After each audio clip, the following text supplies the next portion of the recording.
So our new intern, pretty fucking terrible. I think we should probably fire him pretty soon. He lost our prediction sheet, so we didn't get to announce it.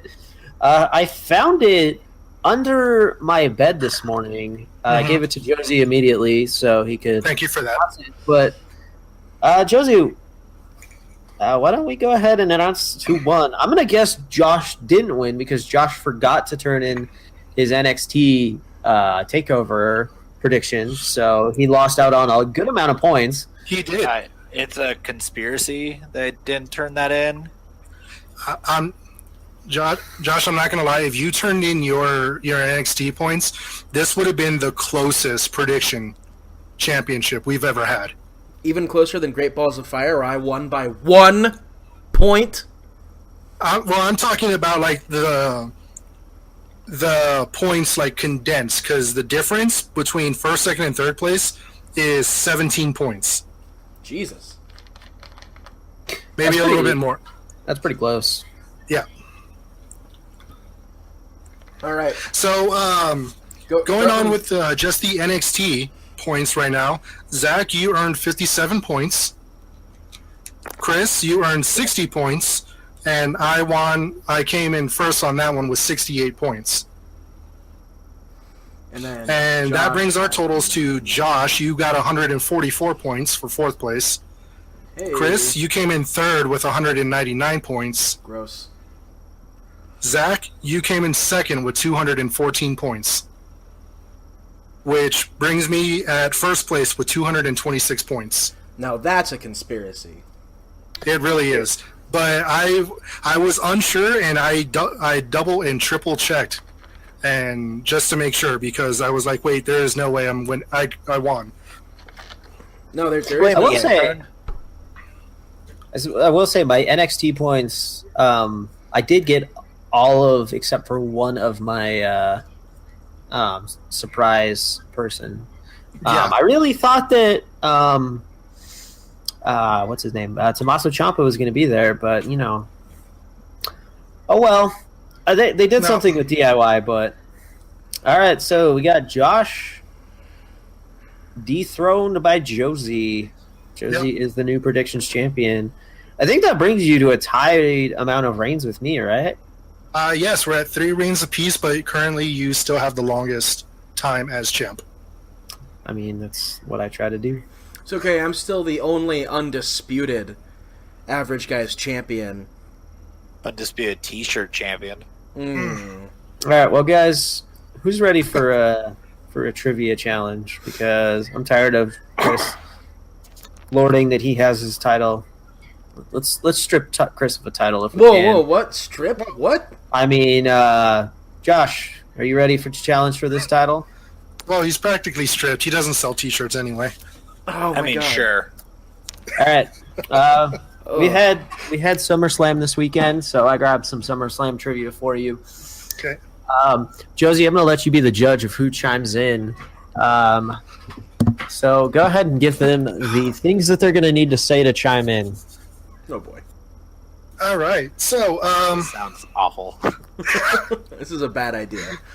Oh, no. It is the greatest idea ever because I thought of it. And as your new champion... You made a huge mistake. Oh, huge. You made a huge mistake. Oh, boy. Okay, so in order for you to chime in for this SummerSlam trivia contest, you just have to say your own name. Called it. It was a huge mistake. Hey, I was put on the spot. All right. You should have just made Chris say gender. Oh, God. I would forfeit in a heartbeat. Too late. No. You know what? I'm changing it. Oh, shit. Chris, if you want to chime in, you have to say either Jinder or Mahal. And Josh, if you want to chime in, you have to say Baron or Corbin. Can I trade with him, please? No. Can I say Baldy instead? Nope, I'm not even going to give you that pleasure. Ah, man, he's so You don't even bald. get it. So, Zach, the floor is yours. All right, so first question that we got. SummerSlam 1 was hosted in what world-famous arena? Baron. Josh. All right, Josh. It was in the Madison Square Garden. That is correct. Josh is up by 1 point now. Question number 2. There was only one SummerSlam that was not hosted in North America. What year was that? Mahal. Chris? 1992. Yep, same year I was born. It was at Wembley Stadium. This one's going to be a little bit harder. There was an Elimination Chamber match in 2003. Who was the first person eliminated in that match? Rob Van Dam. Oh, Baron. It was not Rob Van Dam. Chris, do you want to take it? You want to try? Oh, God. Who was the first person eliminated from that? Not Rob Van Dam. Obviously. Loser. Well, it wasn't Rob Van Dam, and it wasn't Triple H, and it also wasn't Goldberg. And I don't remember who else was in that match because I'm a fucking idiot. I'm just going to say Kurt Angle. You guys are both wrong. It was Kevin Nash. Oh, look at me go. He was pinned by a roll-up. All right, still tied at 1 each.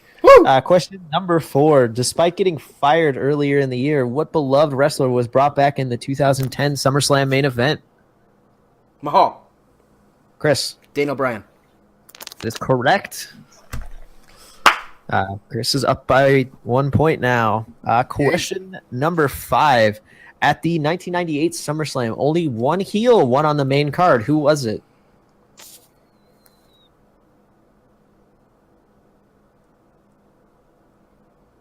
Baron.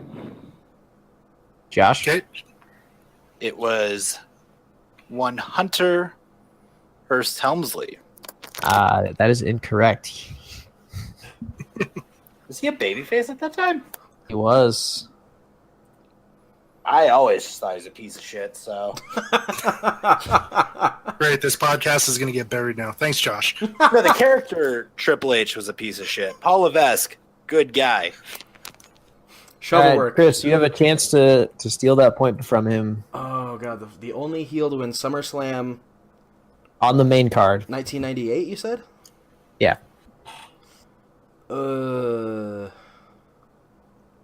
We're just gonna say Jesus. It was D'Lo Brown. He beat I was right. Val Venus by disqualification. So we were looking at the real deal now. Yeah. Well, All right, question number 6. In the 2015 SummerSlam, 2 titles were on the line in one match. Which titles were they, and who won both of them? Mahal. Baron. Josh? It was both the United States Championship and the WWE Championship, both of which were won by one Mr. Seth freaking Rollins. That's correct. You guys are tied at 2 points each now. All right. Ooh. Question number 7 for the win. Which former SmackDown Women's Champion had her first pay-per-view match at SummerSlam 2015? Baron. Josh? That would be one Becky Lynch. You are correct. Oh, no. That means that Chris loses his title. No! Hey, Chris, in the immortal words of one Mr. Shaquille O'Neal, Kobe, tell me how my ass tastes. So, Josh, as the Average Guys Prediction Championship winner, I would also like to congratulate you, be the first one, and welcome you to the champion table during the podcast. Well, we are champions now. So let's get Yeah, on we are. to the real show, guys. I mean, we were talking about disappointment earlier. Oh, wow. So I know of a disappointment just now. Is it Chris? Yeah, wow. That was smooth! So yeah, let's bring us to the topic for the night. We're going to talk about disappointing moments in WWE, whether they be disappointing reveals of long-term storylines, disappointing storylines in general, or just, general disappointments in wrestling. I'd like to call this the letdown segment, and well, the letdowns can be caused by many things. It, on occasion, could be just piss poor booking, as is the case this Sunday. Yeah. Yeah. It could Definitely. also be due to injuries, also this Sunday. Or it could just be because you had too much of a build-up for it for anything that you chose to be a worthwhile finish. Yeah, so one big disappointment that I definitely want to touch on is the whole Vince McMahon illegitimate child storyline. That's a good Is way that to the one start. where there was Stephanie was the mother? Nope. That would be very disturbing, but But you No, know, that's a whole different story that almost happened. That was a Thankfully, we storyline. were saved from that. that was pitched. Like, no joke. Yeah. That thing was going to happen. which is just utterly disturbing that Vince would pitch something like that as like, you know what would be great if I had an illegitimate child and the mother was my daughter. Oh. Yeah. That, Whoa, Vince, dude, that's my wife. We can't do that. Oh, no. Your daughter, Vince. Hunter, I was going to make you the son. Vince, we got this really talented kid here, Ken Kennedy. That's your middle name. Let's go with that. The kid's obviously not going to get popped on anything. Oh, he'll never get over. Policy violation. Look at the size of him. He's not big enough. He's no son of mine. Yeah, that was no. wow. I would have loved to see Kennedy do that because I'm not gonna lie. At the time, I loved Kennedy. I thought the gimmick of the whole come down, let's Kennedy all the time. I was super into that. Granted, you know, I was what was that, like 2007 ish? Dude, I was 16 years old, and I stood on my couch, and I mimed that shit. Like, Yeah, it was great. I loved that gimmick. And, you know, now I probably would have been like, what the fuck is this? I hate this. Why are we doing this? But, you know, I genuinely enjoyed it at the time. it was a perfect gimmick for a Yeah. perfect era in pro wrestling. Yeah, and he was pretty good. He's not the worst in the ring, but, you know, we built all this up. I think Kennedy had to go out for injury. So as kind of a rib on the boss, they made Kennedy not the son, but instead it was the very disappointing reveal that Vince McMahon's illegitimate child was Hornswoggle. There was legitimate joy in Triple H's face as he got to laugh at that. Yeah, because Trips was the one who announced it, right? Yep. No, they no. did. They basically put all these superstars in the ring and then had individuals leave that were not the child. And the two last ones in the ring were Helmsley and Hornswoggle. But which had Hornswoggle- Helmsley been that's even creepier than like Vince sleeping with Stephanie. That's like that. Well, Hornswoggle now my son was- married I my mean, daughter. everything about that is going to be incestual, so it's a good thing that they did not do that. Hornswoggle was Yeah. under the ring. He wasn't in the ring. It was just Triple H. Oh, yeah, that's right, because Triple H was the only one left in the ring, and Vince was just, like, visually like, what the fuck is this? They were both visibly upset about it. It was fantastic. Yeah. Oh man. But then Ken Kennedy had to go and do drugs. Yeah. Damn you, Kennedy. So this isn't the first time that this little bastard here went and ruined a great potential storyline payoff. The other time, the anonymous Raw general manager, which I want to say went on for like 7-8 months with us having no clue It who felt, it was. it How felt did like that oh, sorry. I was going to say, how did that start? Did that start, like, after they stopped doing the celebrities every 5 minutes? Where you had a different celebrity general manager, and they just changed it to that? Chris, I you think probably it know was. best there. Yeah. I think we lost Chris. No, I'm here. Chris I'm just waiting. Didn't hear what you said. I didn't say You probably anything. know best with that one. It was at the end of the guest general manager era. The anonymous Raw general manager put a stop to it. it did create legitimate heat for Michael Cole at that time that I'm pretty sure is still a little bit there from that. Well, I heard a rumor that Michael Cole was supposed to just be the anonymous general manager. Oh my god, that would have been so much better. Oh no, I know. That would have been the greatest reveal. Like, I have an email from the anonymous general manager. Goes up, opens up the laptop, looks at the laptop for a second, slams it shut, walks in the ring with a mic and says, "I am the anonymous Raw general manager." Like, that payoff would have been fantastic. Because like he'd get the pop from slamming the laptop shut, and then immediately a metric ton of heat after he says that he's the general manager. I mean, he got a ton of heat just for saying, "May I have your attention, please?" Right. Yeah. So on the topic of disappointment and Michael Cole, how about just like that awful Michael Cole heel run that they did like 2 years ago? You mean where he is now still undefeated at WrestleMania?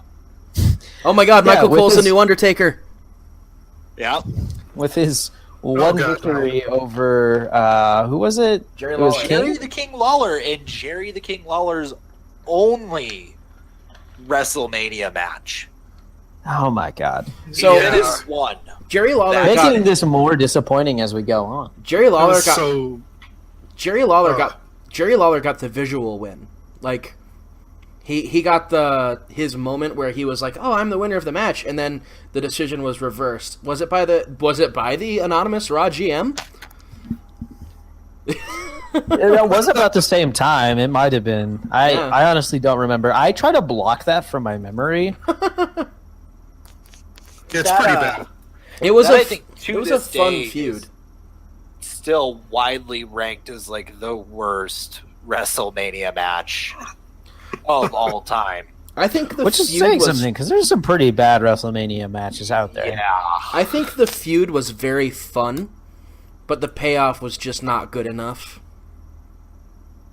Mm-hmm. Yeah. But then again, who am I? I'm not a champion here anymore. Yeah, that is true. You are not a champion anymore. It's okay. I was the first and only undisputed. It's fine. So, guys, while we're on the subject, It's of fine. undisputed champions and really disappointing WrestleMania matches, let's talk about one that was so terribly done that it ruined last year's WrestleMania too, or this year's. Go on. Well, I'm intrigued. it's WrestleMania 20. We're going on to one of the hottest WrestleManias of all time. Oh God. And the build-up for months is that Brock Lesnar and Goldberg are going to clash. Oh God. Here's where it went south. News Everywhere? leaked the night before that Brock Lesnar and Goldberg were not going to have any more appearances after WrestleMania that year. They're both out the door. Yeah. And so the crowd immediately was out of it for the match. There was constant booing for both parties. Your special guest referee, who was Stone Cold, got the biggest reaction out of all of them. Like, they were completely dead to Brock and Goldberg for a good reason too. Yeah. I mean, after that night, neither of those men were going to be employed by the WWE, and it was one of those that when they initially announced the Brock Goldberg SummerSlam match or Survivor Series match last year, I was wondering why they'd even do that again after how bad the first one went. Right. But both men, the hype behind that was that both men had signed more than one appearance contracts. Like, Brock Lesnar had been going strong since 2013, and Goldberg was going to be at WrestleMania. That was their whole thing. Yeah, I mean, here's the thing: when you have spoilers like that, it just ruins it. Another really good example, I think, of just spoilers ruining a great surprise was actually related to the question that I asked you guys earlier. with Daniel Bryan coming back.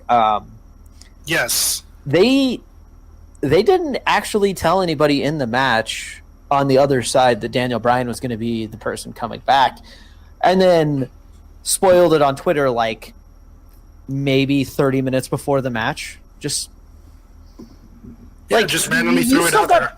You still got this huge pop for Daniel Bryan because Daniel Bryan is basically God, but Basically? basically. Dude, he got Bobby Roode and Shelton Benjamin in one night. So, yeah. what did This Raw is do true. this week? And also, he's part of the biggest rumor that's going on right now that he is actually on his way to get cleared to return for next year. But did he sign Bram? He did not. No. Bad GM. TNA signed Bram. They said that like What? 8 times on Twitter, guys. You got Shelton Benjamin and Rude. What more do you want? Bram, of course. Oh, Adam Lord. Cole.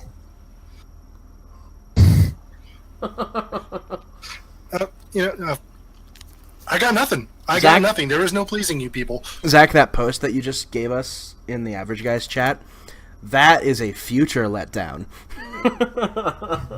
That would be so good, though.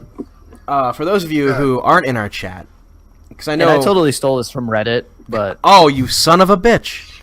I thought you were. it's still Brilliant. hilarious.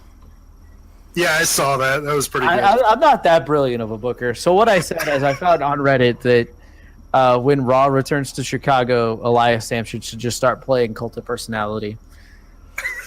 But we want to make the CM Punk chance go away. It So would guys- still be hilarious. While we're on the subject of CM Punk, Oh man, you're just the master of segues today. I'm on my segue game tonight, guys. He really is. He's actually riding a Segway around of his apartment as we record. That's a I really took it from a quiet Denver segue. PD officer. It makes a noise like "ee" the entire time. That's That's not a real thing. That's not Are we going to talk illegal. about his last year there where he No. just did not give a shit? Well, no, there's something worse than that, which was the payoff for the end of the whole Triple H, Kevin Nash, and CM Punk, Oh, God, that... which just led to nothing satisfying. I guess that's what happens when you're working with a man in his late 40s that doesn't have knees and hasn't really had knees since like 1999. Mhm. That's the last time I had knees too. Yep, I mean, I mean, I- actually, legitimately for me, that... That's about the time that I fucked my knees up. it's but like that feud, which had all of everything you ever wanted, it was pretty much the end of the summer of Punk, and kind of set you up for everything that you're going to do in the future there, and it just went nowhere as fast as you can go, and fizzled out really quickly. Wasn't that about when they did the... Oh, I just blanked. Average Guys Pro Wrestling Podcast live, coming to you from Denver, Yeah, I just completely Colorado. lost my train of thought. Never mind. I forgot what I was going to say. It's fine. Once again, live from Denver, Colorado. Oh man. Oh, figured it. That's a good time to plug live, right? Yes. Yeah, so if you're listening to us live, you're doing so right now. If you want to listen to us live, we record live every Tuesday night on Facebook and on Twitch.com. All you got to do is like our page on Facebook or follow us on Twitch. Our Twitch is twitch.tv/Average Guys Podcast. Woo! Like us on Facebook if you're listening to this somewhere else. Like us on Facebook at facebook.com/AverageGuysPro. All right. Isa Luna 10, I'm sorry to say, but we don't speak Russian. I'm happy you somebody- commented, but Yeah, somebody commented on our Twitch page, but Yep. I can't read Cyrillic, so me neither. Google Translate. Let's go. I don't know, something Stalin, vodka, Whoa, communism. whoa. I believe it says Vladimir Kozlov's a great wrestler. That's what it That says. is true. Oh, I'm sorry. I must have been reading it backwards or upside down. I'm sorry. Oh my god, I hate you so much right now. So Heel turn. I'm pretty sure, and you can correct me, my friend, is that this phrase in Russian says "I like carrots and pussy." According to Google Translate, we just had. I'm pretty sure we just had our first troll. Wait, he likes carrots? And pussy. And pussy. Oh my god, it was a drive-by fruiting. Thanks, I'm Google. a big fan of carrots. They're pretty delicious, man. Thanks, Google Translate. Good for your eyes. Yes. You know that's actually like not really true. No, Right. it was a Yeah. created by the British Air Force to make sure that the Nazis didn't know they had radar. It also helped them sell a lot of extra rations that they had because they had an overstock of carrots.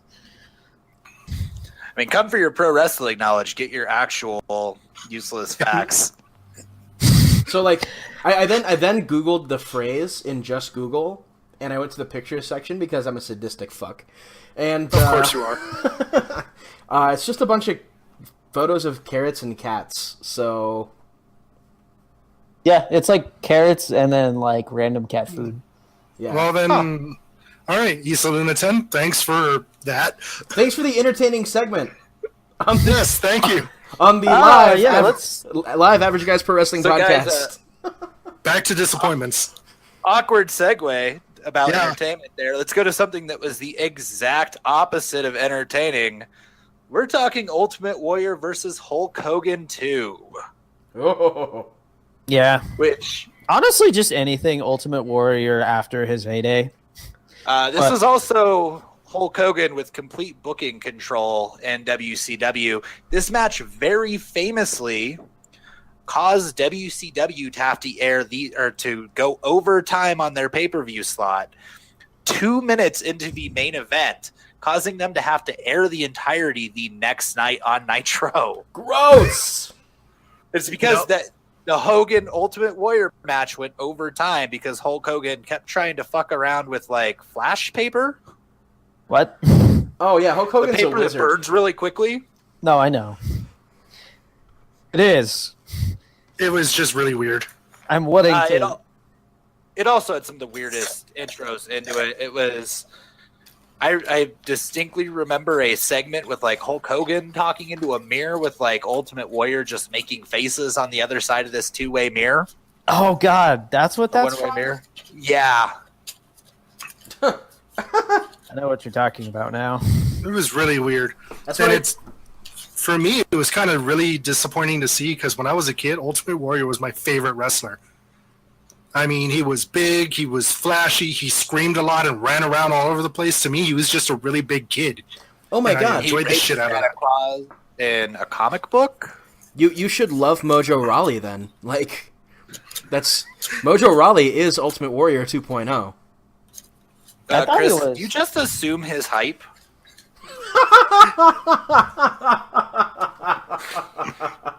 Crap.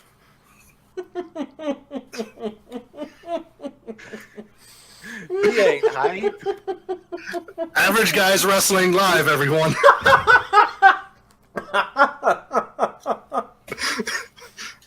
Oh. I broke Chris, guys. Come for the wrestling talk, stay for the awkward pauses and segues.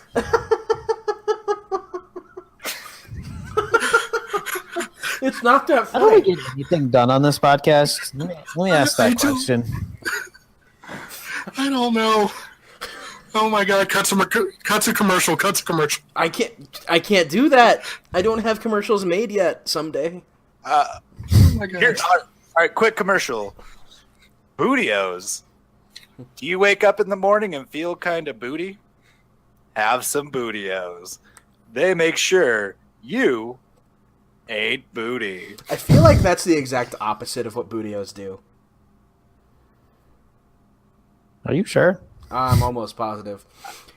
Bootios always make me feel booty. I mean, you feel booty all the time. Oh, yeah. And we're back from this commercial break. So we're talking about disappointments, everybody. Yes, we are. We were talking recently about a match that went absolutely terrible. Let's go with a more recent one of the worst matches in recent memory, and one of the main reasons I call somebody Dean Shambros. Kendo stick on a pole? That bad? Sting versus Hardy?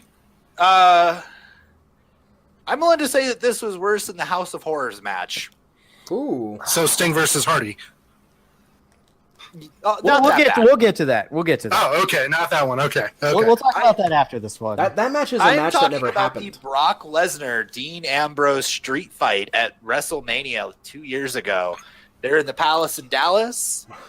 Leading up to the weeks before that, you had appearances by both Chainsaw Charlie, otherwise known as Terry Funk, giving Dean Ambrose his favorite chainsaw, and then Mick Foley giving him a barbed wire baseball bat.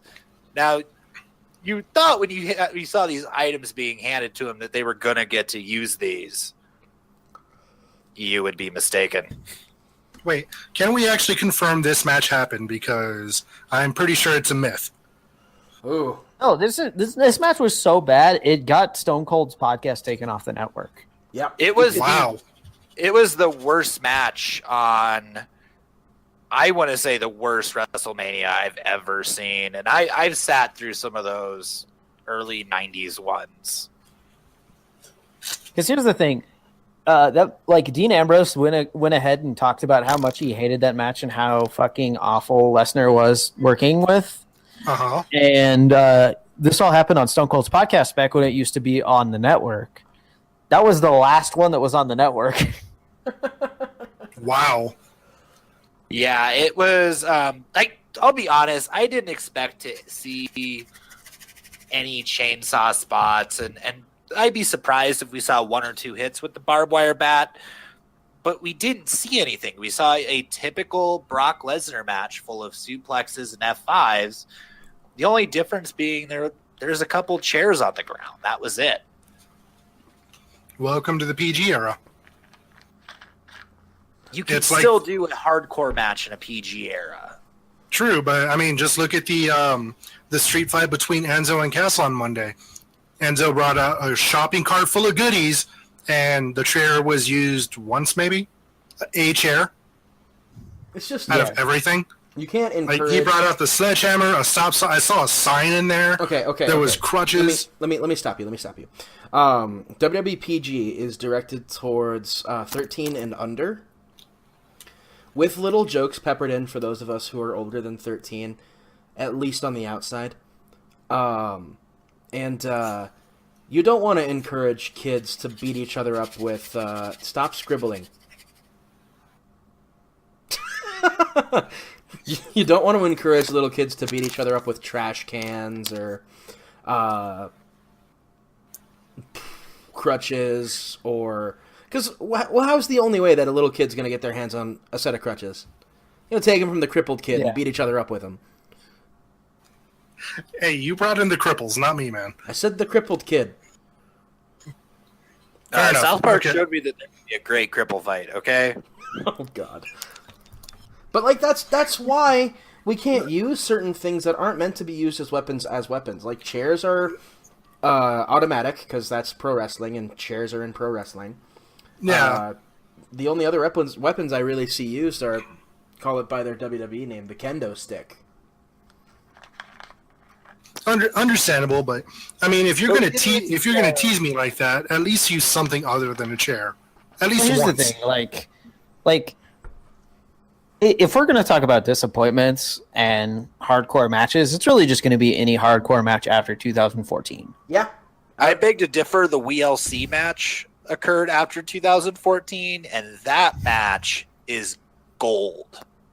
That I'll give you that one.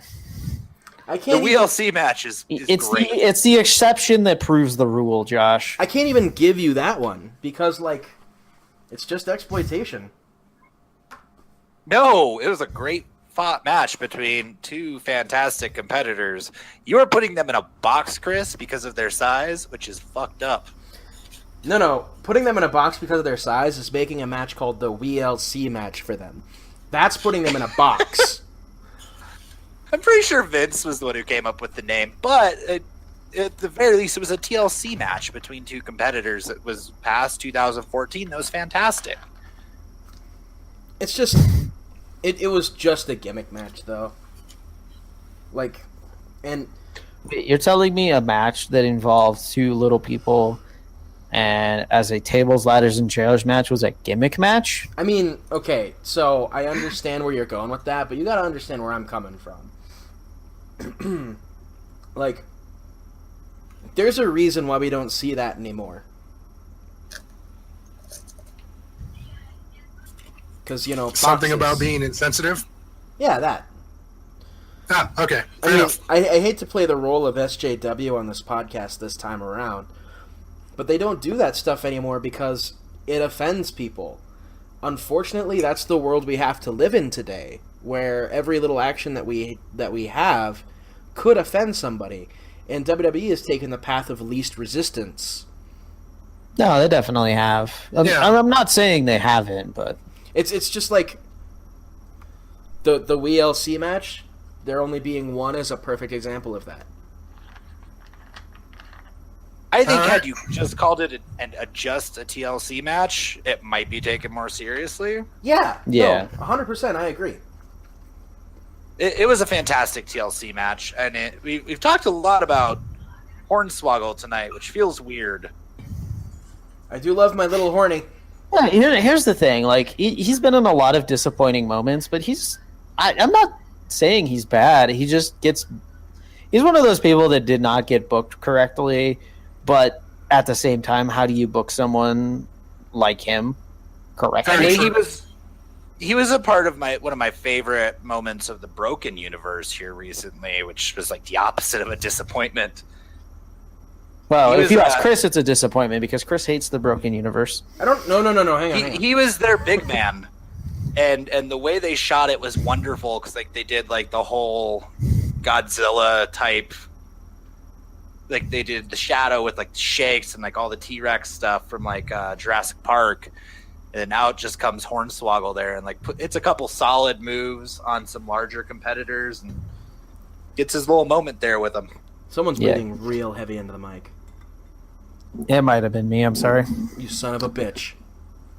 So one thing that I definitely want to bring up when we're talking about disappointing matches, and this has nothing to do with booking decision. This has everything to do with outside forces, and that's the infamous Jeff Hardy versus Sting match, where Jeff Hardy came out completely doped out of his mind, could barely walk. Sting had to basically forcibly cover Jeff. The audience is chanting, "This is bullshit," and Sting just getting up saying, "I know," and then basically dragging Jeff back to the back. I don't remember. Did Jeff get fired at that point? No.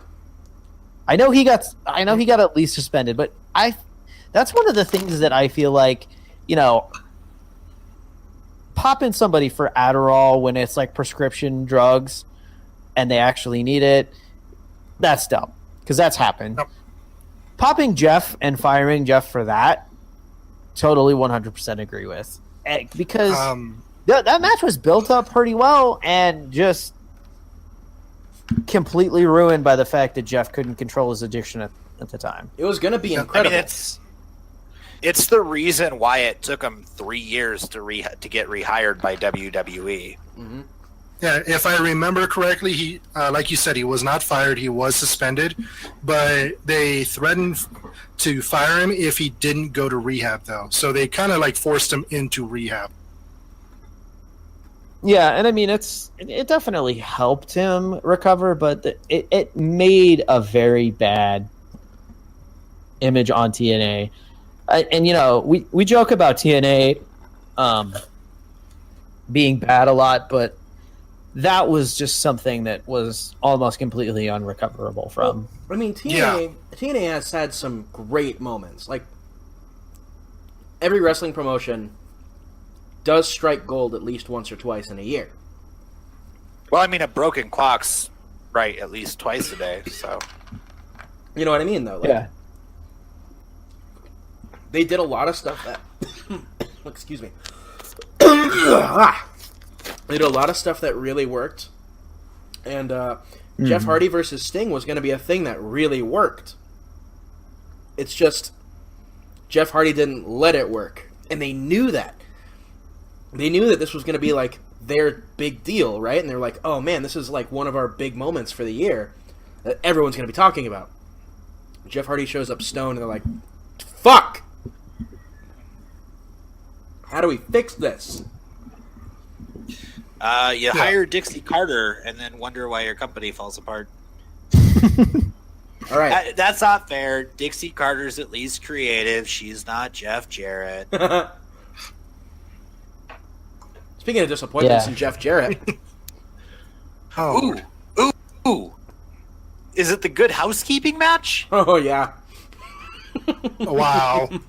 Josh, this is one of your favorite matches of all time, I know. So I'm gonna let you talk about this Yeah. one. Oh my god, this is on par with Piggy James on how exactly to treat your female talent. So, let me get the exact time frame of the Good Housekeeping match. All right. So while we do that, you brought up another one that we should talk about, and that's the Piggy James incident. Was it? Man. It was Lay Cool, right? That did this. It was Lay Cool, and it is the reason that this year Mickey James showed up with a 12-pack to WrestleMania.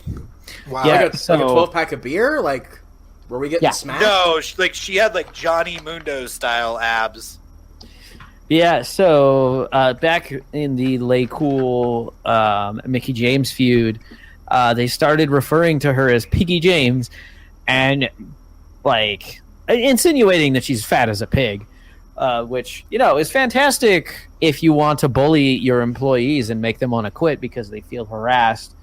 And Mickey James is legit beautiful, though. That's yeah, like here's the thing, like Mickey is not fat. She is not unattractive. She's a little bit bigger than, most of the women that Vince hired at the time, but what the hell made them think that was a good idea? And on top of that, like, how much did it take to convince Lay Cool to actually be okay with this? Because I'm sure they weren't okay with it, too. I don't know for sure, but...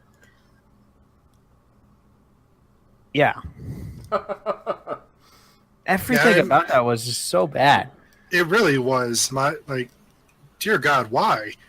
Yeah, like any other company where you do that... I mean, obviously where me and Chris work, where I tell my boss to shut the fuck up when he snaps at me. It we is all a little tell bit each other different. to shut the fuck up. It's great. Yeah, I mean, to be fair, I told Thomas to fuck off when I left today, but yeah, like in any other company though, how is that ever okay to just like completely lay into one of your employees, calling them fat, insinuating that they're pigs and shit like that? And on live TV, too. Yeah, like it's not like you're even just doing this in private or you're talking behind their back. No, it's just broadcast on live TV in front of her, in front of audiences in stadiums. Yeah, like, I know it was part of the story and everything, but it was horribly, horribly done. And Mickey James is legitimately one of the top 10 most beautiful women hired by Vince McMahon at any point in time. Mm-hmm. Yeah. It was disgusting. I don't know if it was as bad as the Good Housekeeping match, but the Good Housekeeping match had layers as to why it was bad. Yeah. You had everything pulled up that you need for that now, Josh? I do. So let's set the stage. It's October of 1999. We're going into No Mercy, and Jeff Jarrett is your Intercontinental Champion. But his contract is expiring here at the end of October, and he is going to go to work for WCW. Now, this is after a London Blaze very famously dropped the women's title in a trash can, essentially killing the women's division for about 5 years. Yep.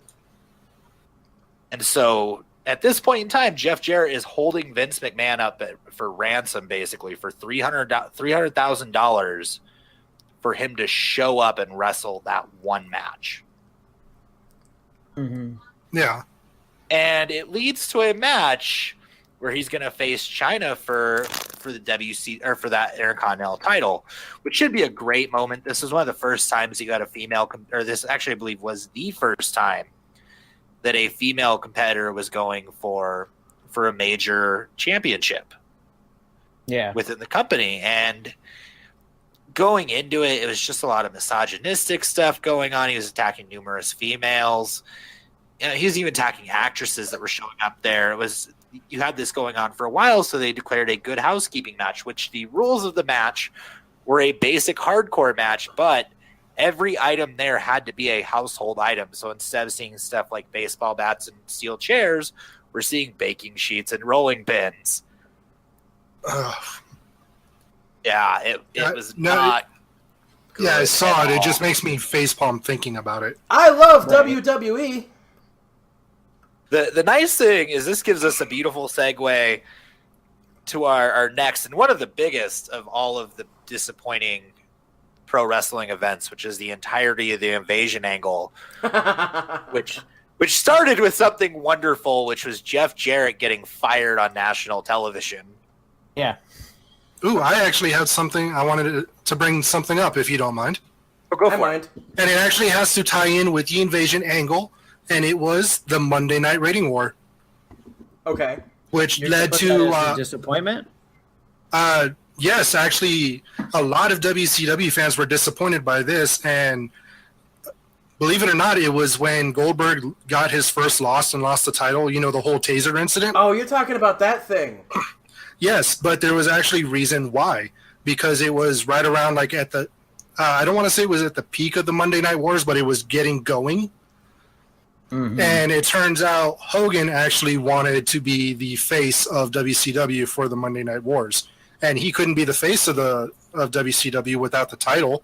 So he bitched and complained until he got it, and they had to find a way to take it off Goldberg. Hence why he lost to the taser. But then we're seeing a lot of tie-ins here as to how Hulk Hogan's just connected to a ton of these events. Well, that one was compounded by the finger poke of doom and the taser incident happening within the same time frame.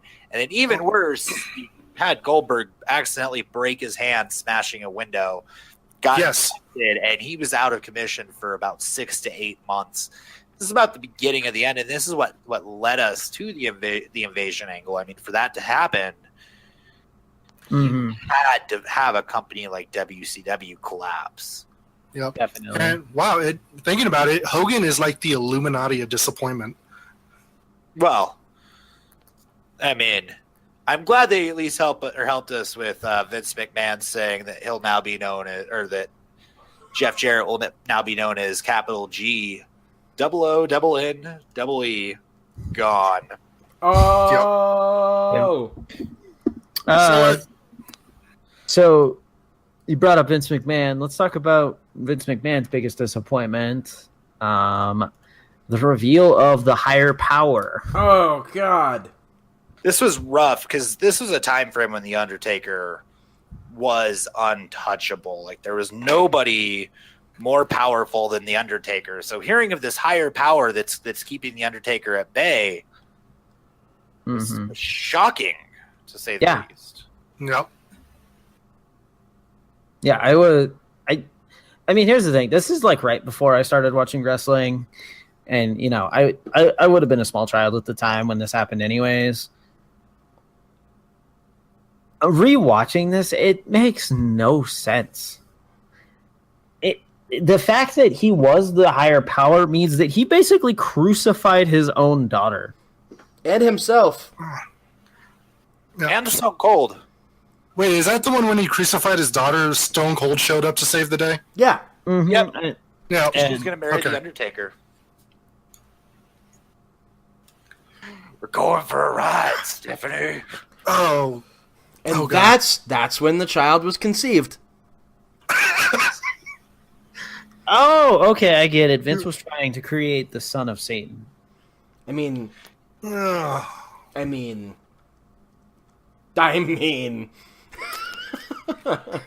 he probably. I think that's kind of is saying so. I mean, the implications. Yeah. Do you Average Guys Wrestling Podcast Live, everyone. Do you guys see the meme elite photograph I just sent you guys? It's pretty fantastic. Oh Lord! Speaking of TNA, That's pretty good. when the checks are on time, because they're not a real company. when the checks are on time, the locker room is stacked and the crowd actually makes noise, and the ring only has 4 sides. Glorious. Okay, maybe because I wasn't paying attention to like the buzz on the internet or anything, but Rude showing up to SmackDown tonight was pretty awesome. I was surprised by it. I was not expecting it whatsoever. Would you say it was an anti-disappointment? Yeah, here's the thing. I accidentally had that one spoiled for me, so I mean, that was the opposite of booty. Of the entire invasion angle, for sure. Yes, definitely. Like what? That was probably the best way I've ever seen anyone shut up Aiden English. All right, guys. So we've talked a lot about our like biggest disappointments in wrestling. Do you guys want to talk about the biggest one of all time? I was gonna say let's go ahead and bring this home. Let's talk about the biggest ones that we can think of. Josh, bring it up. So the single biggest disappointment that will ever occur in pro wrestling is one that almost made Paul Heyman leave. In fact, it made him leave for about 3 years. And that would be WWECW. God damn it, Josh, you stole mine. It's that bad. I feel like we could talk about this one for a while, guys. Yeah, so they're coming I off of 2 one-night stand shows that were phenomenal. You had all the hype of like Rob Van Dam beat John Cena at this event for the title, and it had everything going for it. And then you realize that WWE had no grasp as to what actually made ECW great. No, none at all. They didn't have great athletes like the cruiserweights that ECW had. So that wasn't working for them. They didn't have great international talent like ECW had, unless you count great international talent like Christian and Umaga, I believe was a part of that. Kali too. I don't think he ever went to ECW. Yeah, Umaga came was from ECW. Yeah, That's I don't know. and you had that going on. You didn't have hardcore matches because I want to say this was around the time that they started getting a little bit smarter to concussion protocol. It wasn't quite before Chris Benoit murder-suicide his family, so they weren't treating it quite like they are now. Why do you got to bring that up? But this is around the time frame that a lot of people understood that maybe taking a chair straight to the head isn't the best thing for your health. No. True. Maybe I'm not a doctor, so don't quote me on that. Play one on TV. I shouldn't take a chair shot to the head. I'm No. not a doctor. I cannot give you medical advice. Yeah, that with Josh's actual job, that seems like a good idea to say something like that.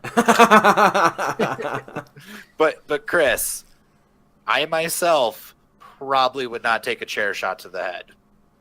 No. As someone who has taken several to the head, you do not want it. You don't want it. I've taken a handful, and it's just like I don't know how the indie guys can do it. Like, ugh. Yeah. I don't know either. It's just not safe. And Like, there's this super. one of the Go on, Josh. one of the worst parts of the WWECW thing is Bobby Lashley was Whoa! an ECW champion, and he's here. No offense to Bobby Lashley, but Bobby Lashley is the exact opposite of an ECW guy. No, he definitely is. The closest thing they had at the time was Mike Awesome was the closest thing to a Bobby Lashley. And Mike Awesome was about 40 pounds less of muscle and probably half a foot taller or half a foot shorter. No, he was half a foot taller. Mike Awesome was a tall dude. But I mean, overall, Bobby Lashley was not the type of person that you see signed by ECW back in that time frame. Had it been 10 years sooner, he probably would have been on WCW or WWE. Probably would have been like an Ahmed Johnson at the time. Yeah. Speaking of disappointments. Oh.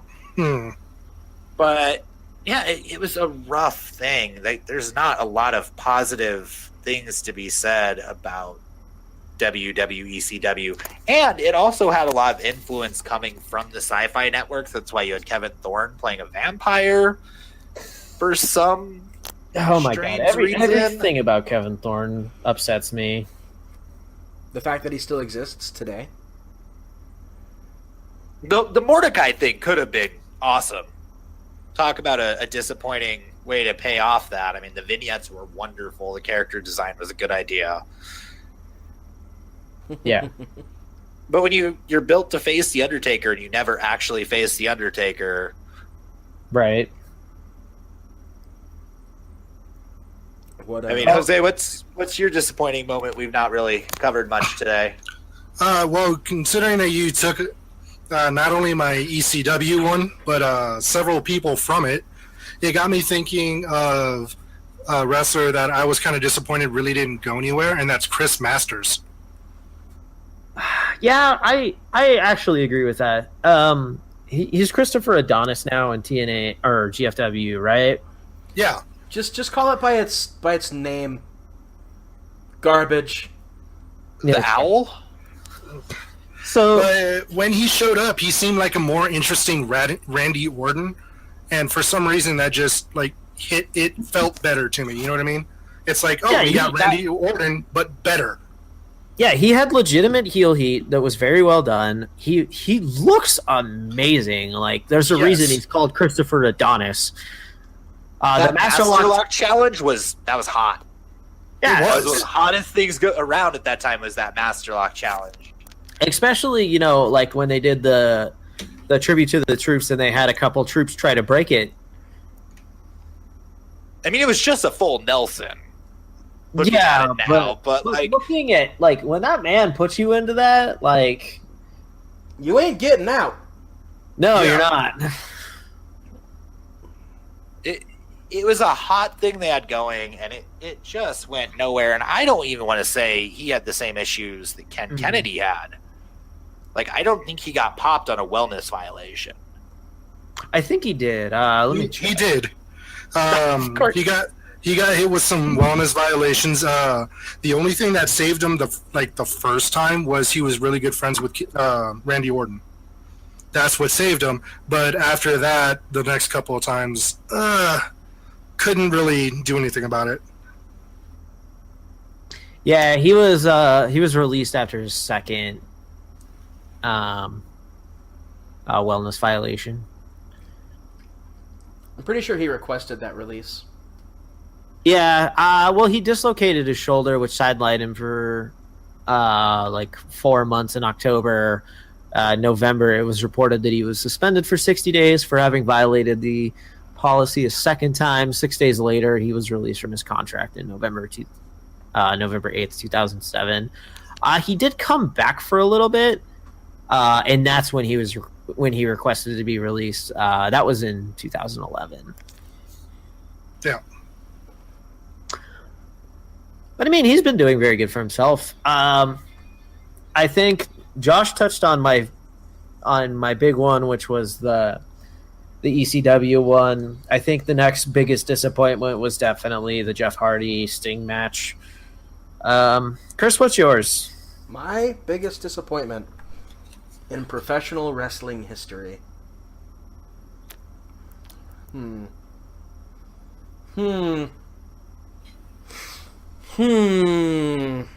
is a tough one because we've covered a lot. Like we remember these things because they're disappointing. Not that like we actually remember anything good, because like, can you tell me all of the spots in the Fatal 4-Way from this weekend? I can tell you the good ones. Goddamn right you can't. We remember things because they're bad. And I distinctly remember Triple H's wonderful laughter at Hornswoggle being Vince's child. Yeah. It was pure joy. But like, okay, so I guess there's two sides to that. We remember things because they're bad, and we remember things because they're super good. We never remember anything that's just like, oh yeah, okay, that's cool. Like, I would have to say my most disappointing pro wrestling moment in the history of everything that is professional wrestling was that goddamn referees match at Invasion. Oh my god, I blocked that from my memory. That's Yeah, I completely forgot about that. I was just Earl watching Hebner Invasion. versus Nick Patrick. Yeah. Like, it was a cool concept. The execution was okay. It's just like, Earl Hebner cannot wrestle. So if he like came out and gave a proxy, that'd be fantastic. Nick Patrick could actually sell and actually do stuff. Mm-hmm. But Earl Hebner, Well, I mean, he was doing it in WCW for a long time. right? Earl Hebner cannot. Like, he throws punches that I can only describe as fucking tuna.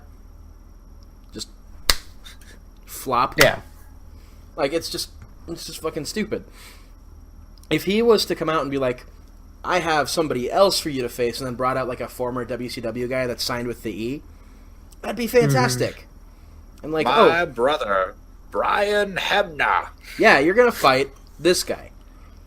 And like, I get it. He got a really good pop, and it was really exciting at the time. It's just like rewatching it like I did today.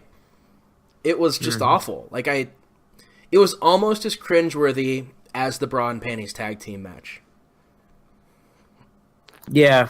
Which, Yeah, okay. all Bra and Panties matches, when you watch them today, knowing what you know about pro wrestling now, are cringy as fuck. But They're pretty cringy. but Oh, Chris, attractive women in lingerie. Would you hate me if I said that I did not find Trish Stratus, Lita, Stacy Keibler, and Tori Wilson, I didn't find them attractive? Would you hate me if I said that? No, because you're entitled to your opinions. Yeah, Even though your opinion is completely wrong, you're on two of entitled. them. It's wrong for you. Is it Stacy, Jose?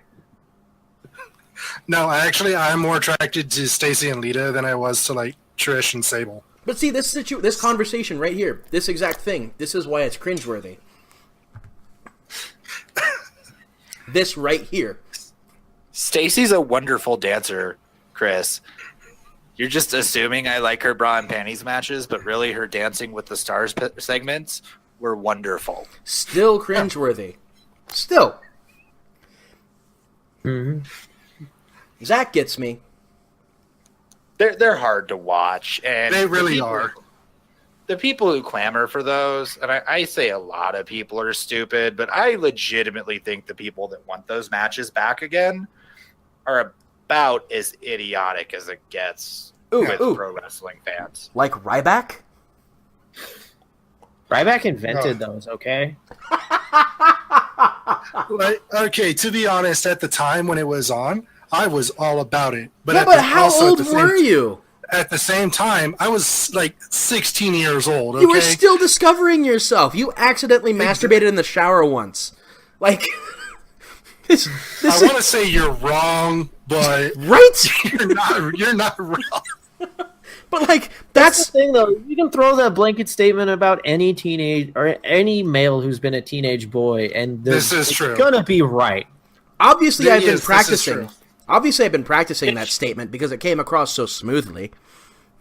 This is true. I mean, hell, there's women out there that could say the same thing about them being younger too, when it came to the guys and shit like that. I'm Human just bodies are weird. Yeah, it is. I'm just saying that, like, it appealed to a very specific audience, two very specific audiences, and Yeah. it's just not the time for those two audiences anymore. No. Like It's fine to have the pretty women wrestlers and everything, but make them like actually, you said, like, wrestlers. Yeah, wrestle. Don't Yeah. rip off each other's clothes. Don't strip each other, because that's just gonna make me hate you. You're telling me the ball gown match with Howard Finkel wasn't a 5-star match? Okay. Exceptions to every rule. What about the evening gown match between Pat Patterson and Gerald Briscoe? I guess this rule has two exceptions. But it was just exploitation, and like, again, I hate to be the social justice warrior of the podcast because I'm certainly not that. Chris, Devil's Advocate, was it exploitation when they stripped Pat Patterson out of that dress? Yes. Okay, I'm glad you're at least even with everybody. You're Be friends. you're exploiting an Hey, old man and his old man nuts. All right, guys, I'm kind of done talking about old men getting stripped to their underwear. Yes. Let's go ahead and bring this home. Talk about the real crime of the invasion storyline. All right, last thing that we're gonna wrap. We're gonna take this home. Let's wrap it up after this. Had we just waited 7 months to start that thing, the match that we got at Survivor Series, which I'm guessing probably would have been put off to a later time, and who knows, had you just had this a year later, we could have had, and these were people all that the WWE had signed within those 7 months, the matchup of Team WWE being Stone Cold Steve Austin, Triple H, The Rock, The Undertaker, and Chris Jericho. And yeah, Triple H was hurt, so it probably could have been somebody like Kurt Angle against the team of the NWO, Scott Hall, Kevin Nash, and Hulk Hogan, Goldberg, and Diamond Dallas Page, or Booker T, your choice. Mm-hmm. I mean, don't get me wrong, we got the single greatest Survivor Series teams of all time out of the botched one, but what wound up being a once-in-a-lifetime booking chance of the top stars of WCW against the top stars of WWE wound up being 8 WWE guys and the Dudley Boys. No, it was 7, the Dudley Boys and Booker T. Yeah, didn't we get like a bunch of mid-carders from the WCW side? Let me pull it up. Survivors. And no, But you're I right. remember that it was like mostly WWE guys and Booker T. But that was a once-in-a-lifetime booking, and because they rushed it, you didn't get what could have been something truly great. And don't get me wrong, I personally still like the invasion storyline. I think there's a lot of good that came out of that, but I feel cheated. Yeah. Like you said, they rushed it. They could have spent like a good 6-7 months. Like WCW guys could have been running in during the WWE, messing up their matches, vice versa, cutting promos against each other. It could have been great. But like you said, they rushed it. I mean, so the teams that we got, and this legitimately is the greatest Survivor Series elimination match of all time. It was The Rock, Big Show, Undertaker, Kane, and Jericho against Stone Cold on Team Alliance, which makes no sense because that man hated WCW and everything they stood for. Mm-hmm. Shane McMahon, who, what is he doing fighting for WCW? Kurt Angle, Booker T, and Rob Van Dam. Well, Shane McMahon owned WCW. Yeah, but only 2 of those guys. In quotation marks. Right. Only kayfabe 2 him. of those guys became famous because of WCW or ECW. If you're going to stretch ECW in, which they didn't, they absolutely did not need to be a part of the invasion angle at all. Mhm. That's another major. Why are they even there? Yeah. You had two people who made their claim to fame outside of the banner of WWE, fighting on behalf of the company against WWE. Mm-hmm. Yeah. It's very flawed, and it is one of those like you legitimately feel cheated looking at it. All right, ladies and gentlemen, this has been the Average Guys Pro Wrestling Podcast. If you disagree with any of our opinions or just want to let your opinions be heard, please get a hold of us on Twitter at Average Guys Co. If you want to listen to us record the show, follow us on Facebook /Average Guys Pro, or you can follow us on twitch.tv/Average Guys Podcast. And stay tuned on Tuesday nights at 9 p.m. Mountain Time. This has been Josie, Haaf, Zach, and Josh signing off. We hope you have an average night.